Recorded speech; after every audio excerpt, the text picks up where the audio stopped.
सत्य वचन, अमर वचन, जीवित वचन, दिव्य वचन, सत्य वचन, अमर वचन, जीवित वचन। साई दा बामा बनी दा बामा बगरे सा निरे सा निरे सा निरे सा निरे सा। दिव्य वचन, सत्य वचन, अमर वचन, जीवित वचन, दिव्य वचन, दिव्य वचन।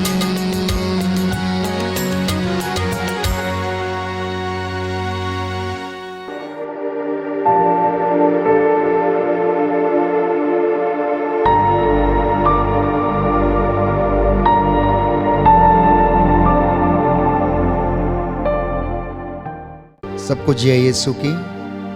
प्रभु यीशु के सामर्थी नाम पर मैं आप सभी का अभिवादन करता हूं और आपकी सलामती की दुआ मांगता हूं। प्रियजनों, आज हम बात करेंगे ईश्वर की सत्य प्रतिज्ञता के विषय में, उसकी दयालुता के विषय में। बाइबल बार बार हमें यही बताती है कि ईश्वर दयालु ईश्वर है, तरस खाने वाला परमेश्वर है, अपने वादों का सच्चा है। उसने अपने नबियों के द्वारा जो भविष्यवाणियां की थीं वो उसने पूरी की। प्रियजनों, प्रभु ने इब्राहिम से वादा किया था कि वो तेरी संतति को रेत के कणों के समान बना देगा, और ऐसा ही हुआ। हम इब्राहिम के वृत्तांत को पढ़ते हैं। उत्पत्ति ग्रंथ अध्याय 18 पद संख्या 26। मैं आपके लिए वचन पढ़ूंगा। उत्पत्ति ग्रंथ अध्याय 18 पद संख्या 26 और उससे आगे। प्रभु ने उत्तर दिया, यदि मुझे नगर में 50 धर्मी भी मिले तो मैं उनके लिए भी पूरा नगर बचाए रखूंगा। इस पर इब्राहिम ने कहा, मैं तो मिट्टी और राख हूं, फिर भी क्या मैं अपने प्रभु से कुछ कह सकता हूं? हो सकता है कि 50 में 5 कम हो। क्या तू 5 की कमी के कारण नगर नष्ट करेगा? प्रियजनों, ईश्वर हमसे अपेक्षा करता है कि हमारा घर, हमारा गांव, हमारा देश उसकी आज्ञाओं का पालन करें, धार्मिकता का आचरण करें, ईश्वर के राज्य की धार्मिकता की खोज में लगा रहे, सत्य का कमरबंद कस के और अपने जीवन में शांति और कल्याण की बातें सोचे। ये परमेश्वर की अपेक्षा है हमारे विषय में, और इसके लिए वो योजनाएं बनाता है। परंतु जब मनुष्य इन योजनाओं को स्वीकार नहीं करता, आज्ञाओं का पालन नहीं करता, तो वह आशीष से वंचित रह जाता है। और हम देखते हैं कि इब्राहिम लगातार परमेश्वर से प्रार्थना करते जाता है, निवेदन करते जाता है, और वो कहता है कि मेरा प्रभु क्रोध ना करे। मैं फिर एक बार सवाल करना चाहता हूं, निवेदन करना चाहता हूं। हो सकता है कि वहां केवल 30 धर्मी ही मिले, तो क्या फिर भी तू उस नगर को नष्ट करेगा? उसने कहा, यदि मुझे वहां पर 30 व्यक्ति भी मिले जो धर्मी हैं, तो मैं उसे नष्ट नहीं करूंगा। इब्राहिम ने फिर से कहा, तू मेरी धृष्टता को क्षमा कर, हो सकता है केवल 20 मिले। और उसने उत्तर दिया, मैं 20 के लिए भी उसे नष्ट नहीं करूंगा। इब्राहिम ने कहा, मेरा प्रभु बुरा ना माने तो मैं एक बार और निवेदन करूंगा, हो सकता है केवल 10 मिले। और उसने उत्तर दिया, 10 के लिए भी मैं उस नगर को नष्ट नहीं करूंगा। पर हम जानते हैं कि हुआ क्या। प्रभु ने क्यों सोदोम और गोमोरा को नष्ट कर दिया? क्योंकि वहां पर प्यारे भाइयों और बहनों 10 व्यक्ति भी धर्मी नहीं मिले। प्रभु लोत को बचाना चाहता था, इसलिए उसने अपना दूत भेजकर उसकी रक्षा की और उसे बचा लिया। ईश्वर जिसे प्यार करता है, जिसे अपनी ओर आकर्षित करता है, उन्हें वो ब्लेस करता है और आशीष प्रदान करता है। तो हम जानते हैं कि प्रभु दयालु है, जिसे वो बचाना चाहता है उसे बचाता है। उत्पत्ति ग्रंथ अध्याय 19 पद संख्या 16 में हम पढ़ते हैं कि लोट को बचाने के लिए प्रभु ने अपने दूत को भेजा और उसने लोट की पत्नी से कहा और उनसे भी कहा कि जब तुम भाग रहे होगे तो पीछे मुड़कर नहीं देखना।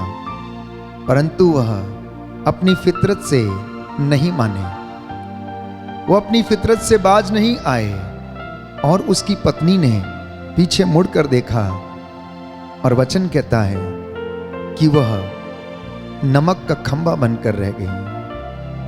प्यारे भाइयों और बहनों, जब विपत्तियां हमारे जीवन में आने लगती हैं, जो विपत्तियां हमारे ऊपर बीतती हैं, उनके बदले में जो दंड हमें मिलता है, बाइबल हमें बताती है कि वो बहुत कम है।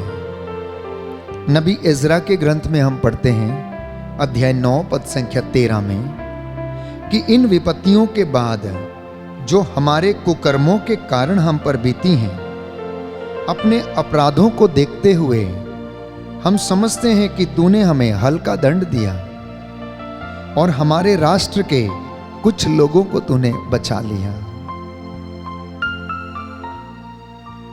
हमारी विपत्तियों को और कुकर्मों को यदि हम देखें, उसके बदले में जो हम कष्ट या दंड सहते हैं, वो प्यारे भाइयों और बहनों बहुत कम है, बहुत हल्का है। इसलिए बाइबल हमें बताती है, नहम्याह के ग्रंथ में हम पढ़ते हैं अध्याय 9 पद संख्या 17 में कि उन्होंने तेरी बातों की उपेक्षा की, उन्होंने तेरी आज्ञाओं को नहीं माना। जो चमत्कार तूने उन्हें दिखाए थे, उन पर उन्होंने विश्वास नहीं किया। उनको देखते हुए भी उन्होंने उनको इनकार कर दिया। वे लोग जिद्दी और हठी बने रहे, विद्रोह करते गए। उन्होंने अपनी गुलामी के देश वापस जाने का निर्णय लिया। ये इजरायली जनता के विषय में बात कही गई है। वे हठी थे, जिद्दी थे, कुड़कुड़ाते थे, निरंतर मूसा पर अभियोग लगाते थे, परमेश्वर को बार बार कोसते रहते थे, कभी खाने के लिए तो कभी पानी के लिए, और तमाम बातें उनके जीवन में थी। लेकिन प्यारे भाइयों और बहनों, फिर भी मूसा के आग्रह करने पर ईश्वर उन्हें क्षमा करता था और उनकी गलतियों को नजरअंदाज करता था, क्योंकि वह क्षमाशील प्रभु है, वो तरस खाने वाला प्रभु है, वो जीवितों का परमेश्वर है, सत्य प्रतिज्ञ परमेश्वर है, जो अपने वादों को पूरा करता है, एक एक वचन को वो पूरा करता है। उसका वचन है कि तुम आग पार करोगे तो ज्वालाएं तुम्हें भस्म नहीं करेंगी, पहाड़ टल जाए, पहाड़ियां डावाडोल हो जाए। हे इज़राइल, तेरे प्रति मेरे शब्द पूरे हुए बिना नहीं टलेंगे। जो प्रतिज्ञाएं मैंने तुझसे की हैं, मैं उन्हें पूरा करूंगा, और ऐसा ही वो करता है। तो आज के इस विषय पर हम मनन चिंतन कर रहे हैं कि प्रभु कितना सत्य प्रतिज्ञ और कितना तरस खाने वाला परमेश्वर है। उसने लगातार लोगों को अपनी दया अनुकंपा से उसने भर दिया। वो मुझ पर और आप पर भी रोज तरस खाता है, हमारी जरूरतों को पूरा करता है। वचन कहता है हमारे घर की चार दीवारी उसकी आंखों के सामने रहती। जो उसे पुकारते हैं, जो कृतज्ञ हृदय से उसका आभार व्यक्त करते हैं, वे प्रभु को प्रिय हैं। तो प्रभु का वचन कहता है, तू देर से क्रोध करता और तू सत्य प्रतिज्ञता का धनी है, इसलिए तूने उनका त्याग नहीं किया। अगर परमेश्वर को नित्य प्रतिदिन क्रोध आए तो हम में से कोई भी उनके सामने नहीं टिक सकता। कितने लोग हैं दूसरों पर अत्याचार करते हैं, रोज मार काट, हत्या, गाली गलौज, अनेक प्रकार की ऐसी बुराइयां जो समाज में व्याप्त हैं, अगर परमेश्वर इन बुराइयों के अनुसार लोगों का न्याय करने बैठ जाए तो हम में से कोई व्यक्ति उसके सामने टिक नहीं सकता। आज पूरी सृष्टि ऐसे करा रही है जैसे कि एक स्त्री प्रसव पीड़ा के दौरान कराती है। जगह जगह घूसखोरी, जगह जगह पाप का, अंधकार का बोलबाला है। ज्योति संसार में आई है यीशु मसीह के रूप में, लेकिन उन्होंने उसे इनकार कर दिया, स्वीकार नहीं किया है। कितना शोषण, कितना अत्याचार, कितनी बुराई, कितनी हत्या इस दुनिया में व्याप्त है, इसका हम अंदाजा नहीं लगा सकते। इसलिए प्यारे भाइयों और बहनों, अगर परमेश्वर की हुजूरी में बने रहना चाहते हैं तो वचन हमें कहता है कि हमें परमेश्वर की सत्य प्रतिज्ञता को अनुभव करना है तो यीशु की शिक्षा को ग्रहण करना होगा, क्योंकि यीशु मसीह के बिना मसीहों का जीवन अधूरा है, वो पूरा नहीं है। अगर यीशु जीवन में नहीं है, वचन जीवन में नहीं है, तो आप अंदाजा लगा सकते हैं कि अब तक यदि आपको चेतावनी नहीं दी गई होती, अगर आपको मार्ग नहीं दिखाया गया होता, वचन की शिक्षा यदि आपको नहीं दी गई होती, तो आप भी किसी न किसी ऐसी बात में, बुराई में फंसे होते जो कि एक मूर्ति पूजा के बराबर है। सब लोग अपना अपना रास्ता अख्तियार करते, जैसा कि वचन कहता है ये सब अपने अपने रास्ते पर चले, कोई भी सुनना नहीं चाहता, ईश्वर की बात को आत्मसात करना नहीं चाहता। तो अगर मसीह लोग ईश्वर की दयालुता को अनुभव करना चाहते हैं तो वचन को पढ़ना, उसे चरितार्थ करना, उसे आत्मसात करना, क्योंकि प्रभु ये कहता है कि तुम लोग खरीदे गए हो।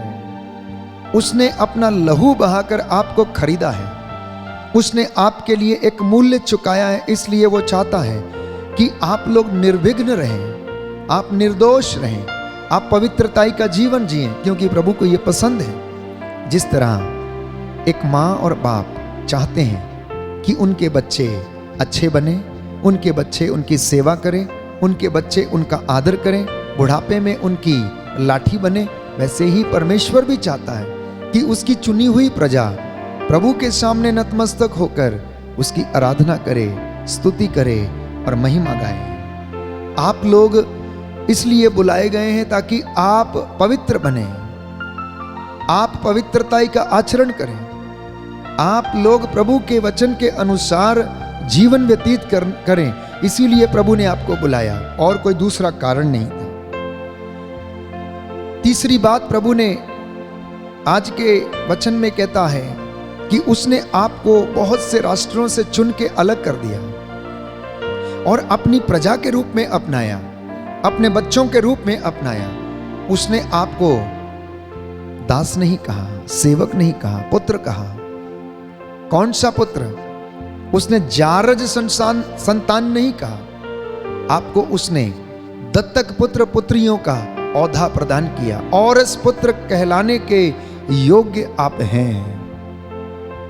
प्यारे भाइयों और बहनों, ये ईश्वर की दया है, आपके किसी पुण्य का काम नहीं है।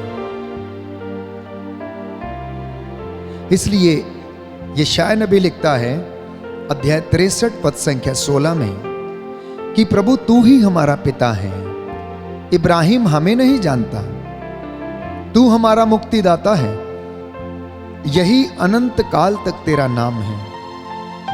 क्या मैं और आप इस नाम को अंगीकार कर सकते हैं? क्या मैं और आप ये वचन दोहरा सकते हैं और कह सकते हैं कि प्रभु आप मेरे परिवार के मुक्तिदाता हैं, आप मेरे रहनुमा हैं, आप मेरे जीवन दाता हैं, आप मेरी उन्नति की योजनाएं बनाते हैं। जब प्रभु इन वचनों को सुनता है तो वो प्रसन्न होता है, क्योंकि वचन हमें बताता है कि परमेश्वर आपके कारण आनंद मनाता है। इसलिए बाइबल हमें बताती है, होशिया नबी का ग्रंथ अध्याय 11 पद संख्या 1 कि हे इज़राइल, जब तू बालक था तो मैं तुझे प्यार करता था। मैंने मिस्र देश से तुझे पुत्र कहकर बुलाया और तुझे चुना। याद कर, मैं तेरी मां की गोद में तेरी देखभाल करता था और अब भी मैं वैसा ही करूंगा। अभी भी मैं वैसा ही करूंगा। मैं तेरे बाल पक जाने तक, तेरे बुढ़ापे तक ऐसा करूंगा, क्योंकि मैं अपने वादे का सच्चा हूं। जो मैंने कह दिया वो मैं पूरा करता हूं, क्योंकि प्रभु दया की बातें सोचता है। याद रखिएगा, प्रभु तरस की बातें सोचता है, प्रभु क्षमा करने की बातें सोचता है, प्रभु प्यार करने की बातें सोचता है, आपको मुर्गी के जैसे अपने डैनों के नीचे एकत्र करने की बातें सोचता, आपके लिए आपके हित की योजनाएं बनाता है, आपके कल्याण की बातें सोचता है। और वो यही चाहता है कि आप अपने जीवन में प्रभु में आनंद मनाएं। वो ये बातें सोचता है। हम क्या सोचते हैं? हम क्या सोचते हैं? बड़ा बनना, किसी गद्दी पर बैठना, किसी सिंहासन पर बैठना, शान और शौकत से रहना, अपने बड़प्पन को दिखाना, हमेशा अहंकार में चूर रहना। हम कौन सी योजनाएं बनाते हैं? अपने भाई को गिराने की, पड़ोसी को गिराने की। ये इंसान की फितरत है, क्योंकि वो इससे ज्यादा नहीं सोच सकता है जब तक कि परमेश्वर उसको अपनी ओर आकर्षित ना करे, और जब तक वचन का ज्ञान उनके जीवन में ना आ जाए तब तक वो ऐसा करना नहीं सोच सकता है। इसके लिए वो असंभव सा होता है।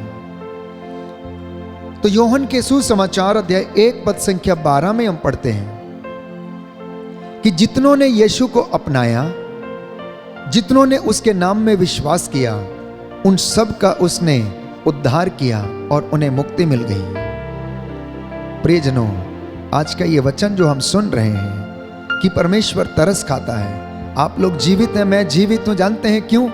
क्योंकि उसकी दया हम पर बनी हुई है, और यह दया नित्य प्रतिदिन नई होती जाती है। उसकी कृपा हम पर बनी हुई है, और यह कृपा नित्य प्रतिदिन नई होती जाती है, यह पुरानी नहीं रहती है। इसलिए हमारा कर्तव्य है कि इस दया में और इस कृपा में हम बने रहें। अब आप पूछेंगे कि हमें आशीष में, अनॉइंटिंग में बने रहने के लिए क्या करना चाहिए?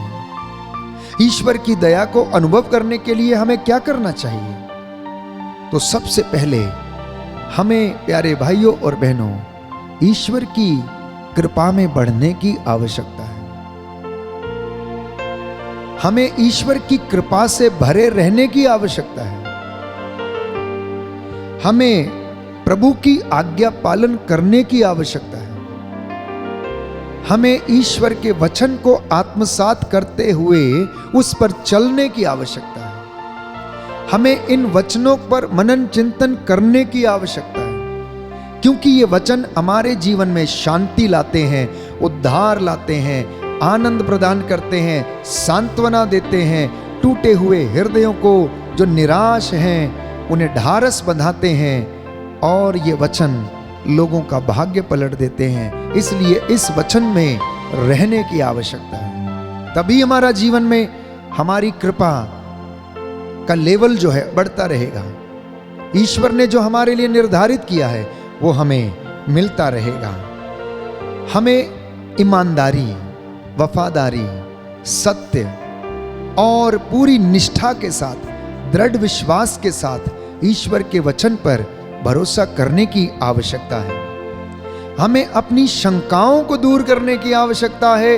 अगर आपके डाउट्स, आपकी शंकाएं दूर हो जाती हैं तो आपको ईश्वर की कृपा में बढ़ने से कोई भी नहीं रोक सकता है, क्योंकि हमारे शक, हमारी शंकाएं, हमारी अपेक्षाएं हमें परमेश्वर के राह पर चलने में बाधा उत्पन्न करती हैं। इसलिए प्रभु ने कहा, चौड़ा है वो द्वार जो कहां ले जाता है? अंधकार की ओर ले जाता है, नरक की ओर ले जाता है। संकरा है वो द्वार जो स्वर्ग राज्य की ओर ले जाता है। संकरे द्वार का कहने का तात्पर्य ये है कि हमारा जो उद्देश्य है उसे प्राप्त करने के लिए हमें बहुत सारी मेहनत और कठिनाई का सामना करना पड़ता है, और जब हम उसे हासिल कर लेते हैं तो हम खुश होते हैं, आनंद मनाते हैं। इसलिए अपने जीवन से शंका को दूर करना और विश्वास करना कि प्रभु यीशु मसीह हमारे जीवन में शांति स्थापित कर सकते हैं। क्योंकि जो दिमाग जिसमें वहम उत्पन्न हो जाता है, जिसमें शक उत्पन्न हो जाता है, वह खतरनाक होता है। ना तो वो खुद बढ़ता है और ना ही वो दूसरों को बढ़ने देता है। जब तक आप नहीं कहेंगे कि यीशु मुक्तिदाता है, यीशु चंगा करता है, पिता हम पर दया करता है, तब तक हमारे डाउट्स, हमारी शंकाएं क्लियर नहीं होंगी। जैसे कि थॉमस ने अपने शंका को क्लियर किया, प्यारे भाइयों और बहनों, और उसका मन बदल गया। उसने अंगीकार किया, मेरे ईश्वर, मेरे प्रभु, वो पुकारता है। प्यारे भाइयों और बहनों, हमारे जीवन में भी इसी तरह के मनोभाव पैदा होंगे तो हमें प्रभु के दास दासियां बन के जीने की आवश्यकता है, यदि हम उसकी दया को अनुभव करना चाहते हैं। जीवन में चीजों को नहीं परंतु यीशु मसीह को प्राथमिकता देने की आवश्यकता है और आप उसकी आशीष में बढ़ते जाएंगे। उसकी दया का अनुभव नित्य प्रतिदिन आप लोग करेंगे। इसलिए संत पौलुस रोमियो को लिखता है, हम वचन पढ़ते हैं अध्याय 8 पद संख्या 15 में, आप लोगों को दासों का मनोभाव नहीं दिया गया, आप लोगों को गोद लिए पुत्रों का मनोभाव मिला है। आप लोगों को दासों का मनोभाव नहीं दिया गया, आप लोगों को गोद लिए हुए पुत्रों का मनोभाव दिया गया है। इसलिए अपने मनोभावों को ईसा के मनोभावों के जैसा बना लें, क्योंकि आत्मा आश्वासन देता है कि हम सचमुच ईश्वर की संतान हैं। प्रियजनों, व्यवहारिक जीवन में, रोजमर्रा की जिंदगी में हम ईश्वर की दया को अनुभव करें, ईश्वर की कृपा को अनुभव करें। जब हमारे मार्गों में, रास्तों में, परिवार में, जीवन में बाधाएं आती हैं और ये कुछ समय के लिए होती हैं, ये बीत जाती हैं, प्रभु हमारी रक्षा करता है, प्रभु हमारे जीवन में आशीष प्रदान करता है। इसलिए कष्ट आता है लेकिन वो बीत जाता है। बाइबल हमें बताती है कि धर्मी विपत्तियों से घिरा रहता है लेकिन प्रभु उसके प्राणों की रक्षा करता है। इसलिए वचन कहता है, यदि आप आशीष में रहना चाहते हैं, दया को अनुभव करना चाहते हैं, तो सबसे पहले आप धार्मिकता की खोज में लगे रहें, ईश्वर के राज्य और उसकी धार्मिकता की खोज में रहें, तो बाकी की चीजें आपको यूं ही मिल जाएंगी। आज के वचन हमारे उद्धार के लिए हैं, आज के वचन हमारे जीवन में सांत्वना प्रदान करने के लिए हैं। आज के वचन प्रभु की दया प्रदर्शित करने वाले वचन हैं। ये जीवित वचन है, आपके जीवन में ये कार्य करे, मैं आपके लिए प्रार्थना करूंगा।